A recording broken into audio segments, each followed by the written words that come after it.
Мистични утра, сончеви денови, звездени ноќи, свеж воздух, мирис на полско цвеќе. Историја, традиција, наука, култура и пред се гостопримливост. Во падините на планините Козјак и Руен, низ широката долина на реката Пчиња во североисточниот дел на Република Македонија се простира Старо Нагоричане, место во кое се испреплетуваат старото и новото, традиционалното и современото, мост меѓу минатото и сегашноста. Во оваа област постоел живот уште пред бронзеното време. Артефактите и локалитетите кои се простираат низ целата општина се сведоци на многуте култури и цивилизации кои стапнале на ова тло и оставиле трага. И ако го посетите Старо Нагоричане, треба да знаете дека секој камен, секоја карпа крие своја приказна. Таква е приказната и за оваа стара базална вулканска карпа токму позади нас. А оваа стара вулканска базална карпа крие цела населба, која што датира од бакарно време, односно од еолитот или 3000 години пред нашата ера. Се вика поново Костоперска карпа, претпоставуваат заради пронајдените коски и остатоци од тие стари населби. Така че ајде со нас тама. Ајде.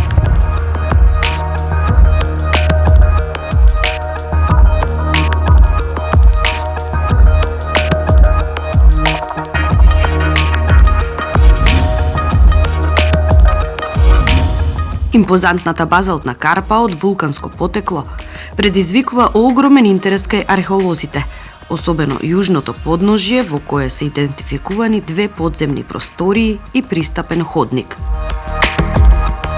Не случајно вела дека Македонија всушност е еден огромен археолошки локалитет. Еве на патот кон оној подземен тунел што се обидуваме ние да го пронајдеме, застанавме тука кај една дупка, ако можеме да ја наречеме, која што е.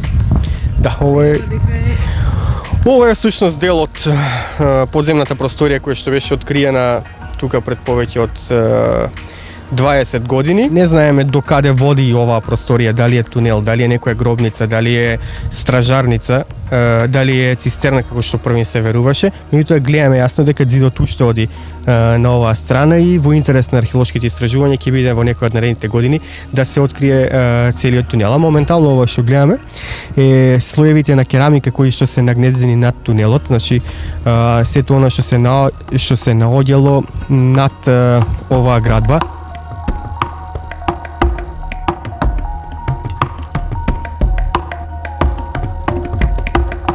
Има многу остатоци од коски овде ден. Да, значи тука преку овој профил најубаво гледаме што се случува кога на едно место ќе се живее повеќе од 6000 години. Гледаме доле коски, веројатно поради многобројните тие коски кои што се откривани на локалитетот, самиот локалитет кој што бил познат како Жиглиговски камен, сега е познат како Костоперска карпа. И нагоре имаме уште керамика и поголеми парчиња од питоси, гледате, тука со жит на сонце, за да целата таа керамика продолжи уште половина метар нагоре.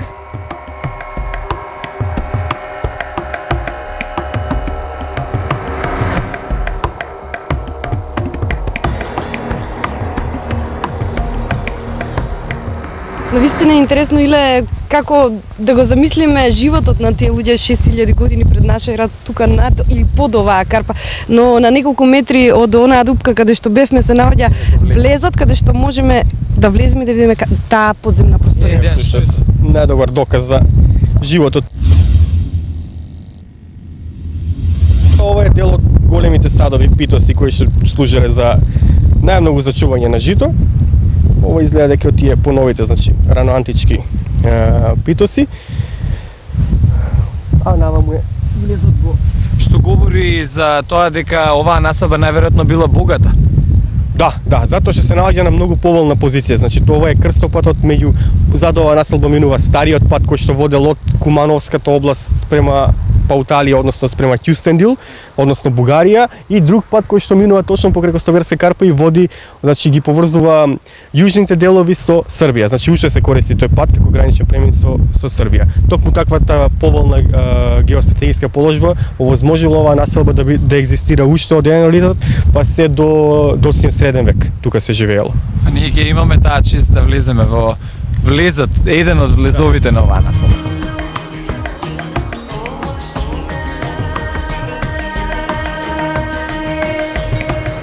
Полека и сигурно влегуваме во еден од ходниците на Костопирската карпа. Ќе дознаеме од Дејан за историјата токму на овие ходници. Мала е оваа просторија, но сепак можеме да видиме како всушност малце, да видиме, да осетиме како живееле. Еве тука може да се види една вентилација која што е Од керамички. од Керамика е, да. направена, значи сепак Керамички вентили. вели Дејан дека тоа е од римјаните. Сега Дејан малце може да ни каже околу тоа кои се доселиле, кога се доселиле. Вака, значи како што веќе рековме, населбата екзистира уште од енеолитот, значи тоа е некаде 4000 години пред нашата ера, 3000 години пред нашата ера сигурно екзистирала, за да потоа имаме еден хиатус во живење, не е откриено делови од населбата кои што екзистирале во раното бронзано време. Меѓутоа со сигурност имаме потврдено баш на оваа јужна страна остатоци од живење од железно време, од раната антика, хеленизмот исто така е застапен, меѓутоа во многу помала мера и веројатно некаде третиот, вториот век веќе и оваа населба била напуштена, како што е случај со скоро сите други останати населби кои што се во овој регион, за да во римско време, значи зборуваме сега за новата ера, за да во римското време населбата повторно доживее процут, екзистира уште и во доцната антика и во средниот век, значи тука некаде било средиштето на Жеглиговската област. Куманово тогаш не ни постоело, целата оваа област не била нарекувана Кумановска област, туку Жеглиговска област, а на самиот локалитет горе се наоѓаат остатоци се до доцното средновековие, значи од времето на турците па некаде се до 19 век, значи до нивното заминување, кој горе веќе не се користи за живење, туку се закупуваат луѓето, значи горе се користи како некропол.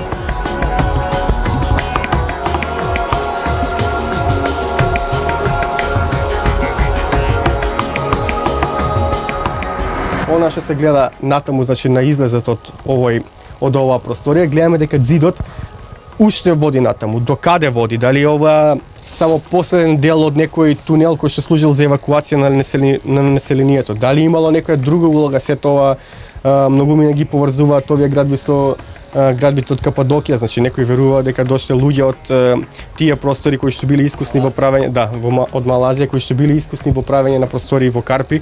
Немаме докази за тоа, меѓутоа постојат некои паралели и кои што и тука исто така биле населени. Самиот локалитет представува едно неисцрпно богатство за истражување, многу малку е допрано од него и секоја иницијатива за археолошко истражување би требало да е повеќе од добредојдена, затоа што навистина може да ни понуди многу.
Според легендата во 11-тиот век Прохор Пчински тука живеел како испосник во оваа испосница.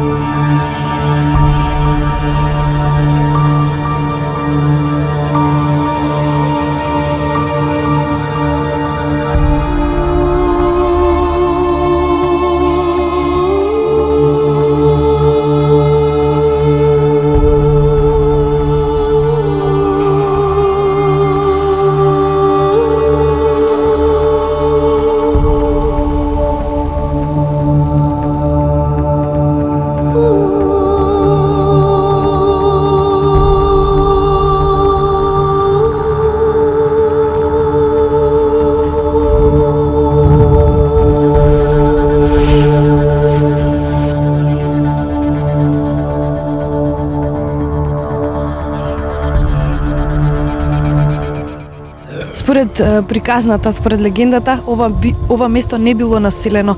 Постоела само оваа испосница во 11-тиот век, а околу неа имало само гора, затоа и добиено името на Горичан. Општина Старо на Горичане може да ви пружи многу нешта. Именно тука се создавале многу приказни кои што ги твореле цивилизациите кои што биле токму на ова тло. Ова е местото од кое што се смета дека започнала усари целата легенда за селото на Горичан, именно ова е испосницата на маченикот, односно на посиножителот Прохор Пчински. Според легендата тој живеел во оваа пештера, црквичката што ја гледате понова, меѓутоа ова некогаш било пештера и тој бил испосник во неја далеку од светот. Тоа било некаде во 11 век, средина на 11 век. Во тој период овие области биле под Византија. И Роман Диоген, пред да стане император, тука бил војсководец кој што ги користел овие гори за лов. Минувајќи тука се обидел да убие некоја срна. Срната избегала според легендата токму во оваа пештера. Прохор Пчински му рекол дека не доликува на еден император за да лови срни, за да убива срна. Кога Роман Диоген навистина станал император, сватил дека Прохор Пчински му прорекнал дека ќе стане. Затоа се вратил, Прохор Пчински веќе бил починат и во знак на благодарност ја изградил црквата која што е на некои 20 метри сега од неговата пештера. Нагласувам, тоа се легенди, меѓутоа во секоја легенда може да има и истина.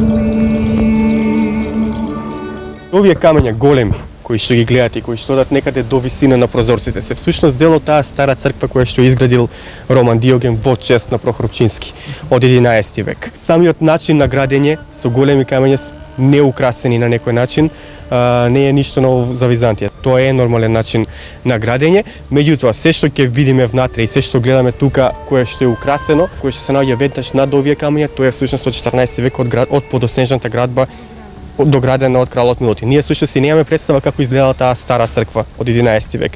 Значи ја имаме само незината основа, меѓутоа дали горе имала купола, една или повеќе, дали воопшто немала купола, тоа со сигурност не го знаеме. На камењата ќе видите многу надписи кои што се на старословенски употребени, ова е конкретно гробен напис.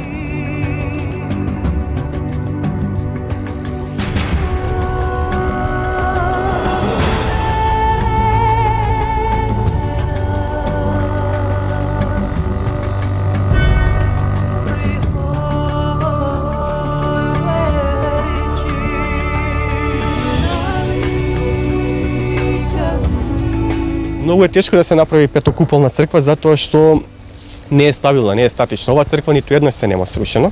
Значи многу е квалитетно направена и сега да градите црква од темел е многу полесно. Меѓутоа, на веќе постоечка основа, вие да ставите 5 куполи, да ставите толку голема градба и да има таква добра статика, тоа значи дека биле ангажирани најдобрите архитекти во кралството српско во тоа време за да изградат оваа црква.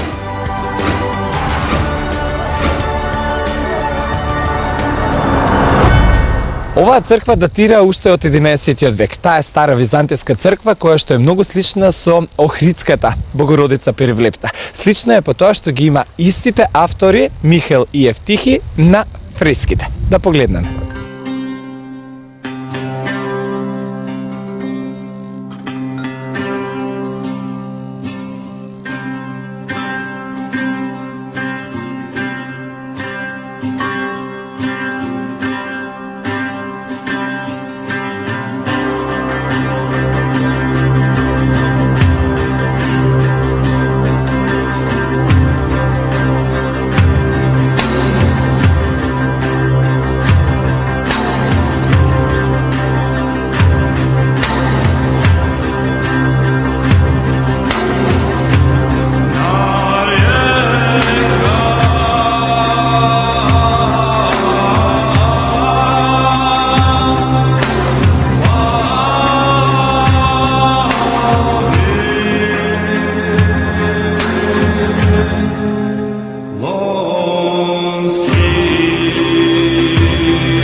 Она што е карактеристично за оваа црква е камениот иконостас, како и камените фреско икони. Значи многу ретко во средновековното сликарство се сретнуваме со фреско икони, кај нас има неколку примери по порани, на пример, од 11 век оние што се од Свети Леонтија во Водоча, меѓутоа во црквата во Старо Негоричине, освен што имаме уникатна представа на фреско икони, исто така имаме една од поретки представи на Богородица од типот пелагонитица. Значи погледнете како го држи малиот Исус, многу ретко се представува вака. Исус ни е свртен со грб кон нас и се игра во прекратките на мајката. Самата фреска е всушност настаната од една икона која што била чудотворна икона која што потекнувала од Пелагонија и самиот начин на сликање на Богородица во ваква поза со Исус се вика Богородица Пелагонитица.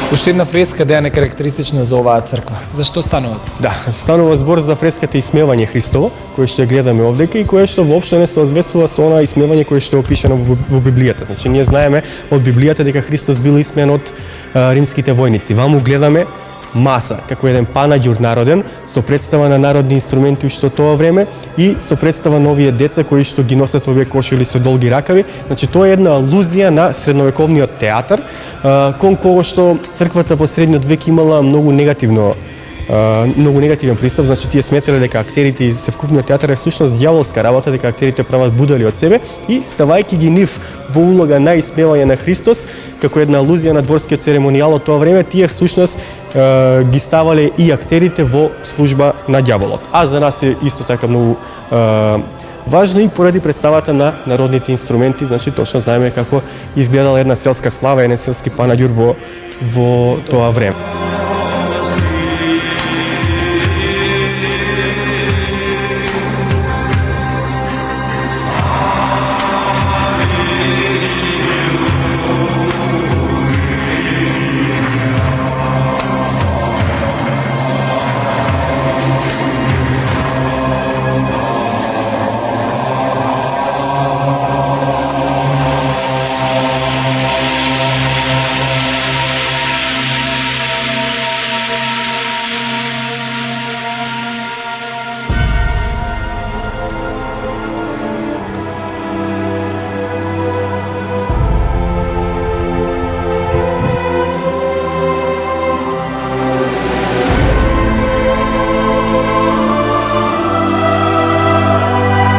И при една обиколка низ ова место, ќе ја почувствувате воздишката на ова тло кое уморно од битките во минатото сведочи и за една многу позната наречена Кумановска битка, водена во текот на Првата Балканска војна во 1912 година помеѓу српската и турската војска.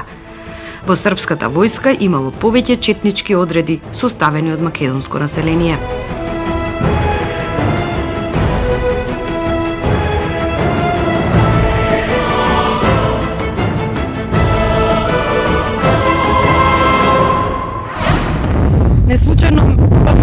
Стефано Зебрњак по стариот турски збор зебе, што значи дува. Имено ова место представува и представувало стратегиско место, стратегиска точка, бидејќи одлично можете да го видите Кумановско поле од лево и од десно Младо и Старо Нагоричане.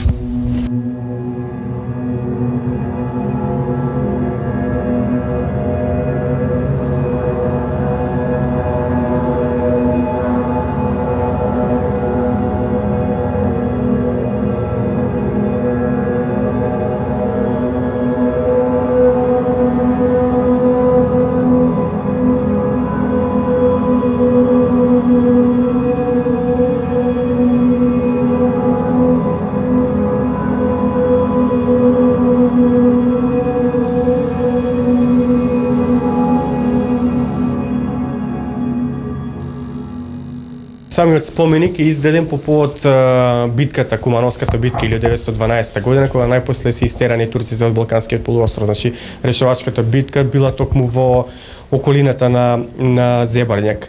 Коските на војниците кои што загинале тука првим биле положени во црквата во Свети Ѓорѓи Победоносец во Младо Нагоричино, за да од 34 до 37 година тука се изгради споменикот Зебрњак, споменикот на паднатите јунаци. Инаку самиот споменик е изграден од белградскиот архитект Миомир Коруновиќ и представувал своевидно ремек дело на тогашната архитектура и бил висок некаде околу 50 на метри. Она што сега го имаме останато, тоа е една петина од целиот споменик, поради тоа што 42 година, за време на бугарската окупација на Македонија, една ноќ бугарите го имаат срушено поголеме дел од споменикот. Значи го имаат минирано споменикот, така да ова каде што сме ние сега всушност е основата и самиот споменик бил запуштен многу време, значи за време на Југославија. Многу од скелетните остатоци на луѓето кои што биле оставени тука се изнесени од страна на студентите по медицина и ред други луѓе на кои што ми требало коски, така да беше девастиран се до некаде, не знам, крајот на 90-те години.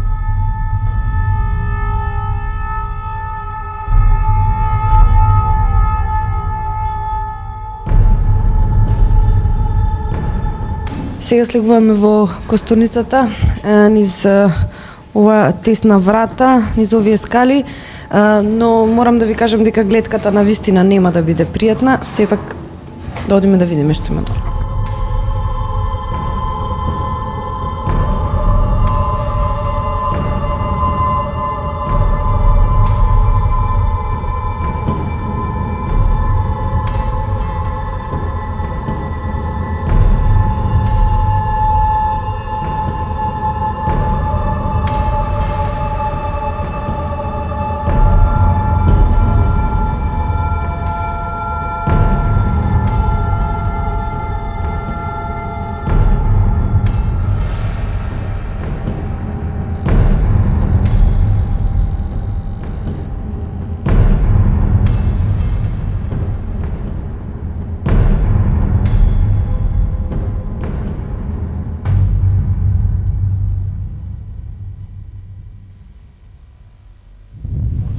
На мало место толку приказни, како што рековме, зад секој камен, зад секоја карпа се крие по една.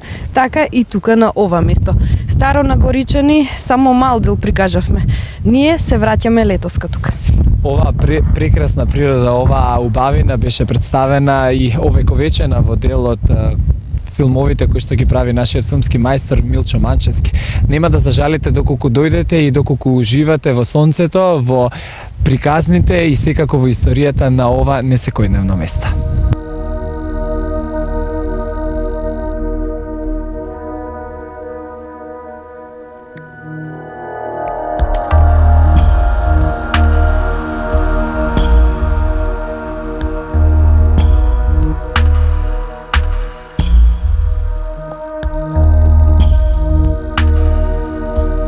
И кога ќе пркне првото кревко кокиче, започнува славењето на Богот на Сонцето, кој со својата светлина ќе ги разбуди сите суштества заспани во ладната зима. Ова е местото од каде што старите цивилизации го предвидувале времето и го создавале календарот.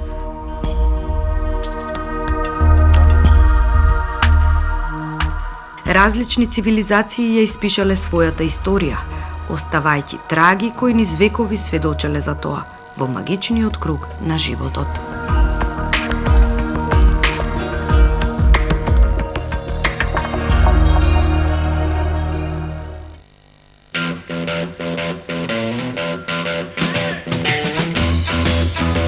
Таа е најмногу карактеристична со... Не. Ајде, супер ми беше најавата со звук. Да, о, и вака како, ле, ти прав. Ајде, како. Земи го лева рака, е така за... Ај уште еднаш ова. А ова булка... булка. Ајде, Може? А следеќа дестинација од овуд е Зебрњак. А тоа е туј. Случајно ова место е крстено Зебрњак по